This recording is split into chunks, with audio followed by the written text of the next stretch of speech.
अस्सलामुअलैकुम दोस्तों। ख़ज़ाने दास्तान में आप सबको खुशामदीद।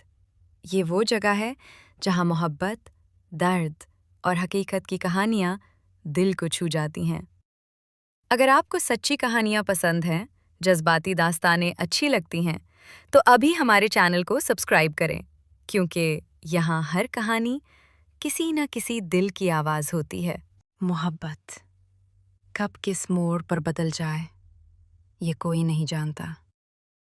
मैंने तो सिर्फ इतना चाहा था कि वो हमेशा मेरी रहे, लेकिन शायद ये चाहना ही मेरी सबसे बड़ी गलती थी। इस रात वो छत पर खड़ी थी, हाथ में मोबाइल और आंखों में हजार सवाल। बार बार उसका नाम स्क्रीन पर नजर आ रहा था, लेकिन वो कॉल उठाने की हिम्मत नहीं कर पा रही थी, क्योंकि वो जान चुकी थी जो सुनने वाली है वो सच होगा, और सच हमेशा तकलीफ देता है। अचानक फोन बजा। उसने कांपते हाथों से कॉल उठाई। हाँ। दूसरी तरफ चंद लम्हे खामोशी रही।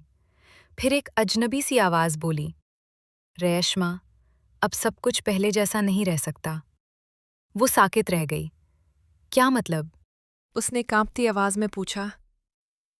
मैं थक गया हूं। हमारी मोहब्बत अब मेरे लिए बोझ बन गई है। ये सुनते ही उसके हाथ से मोबाइल गिरने ही वाला था। आंखों से आंसू बहने लगे। तुम ऐसा नहीं कर सकते। हमने वादे किए थे, साथ जीने मरने के।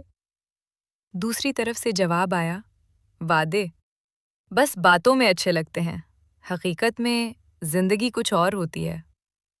वो जमीन पर बैठ गई। बारिश की बूंदें चेहरे पर गिर रही थीं, या शायद वो आंसू थे।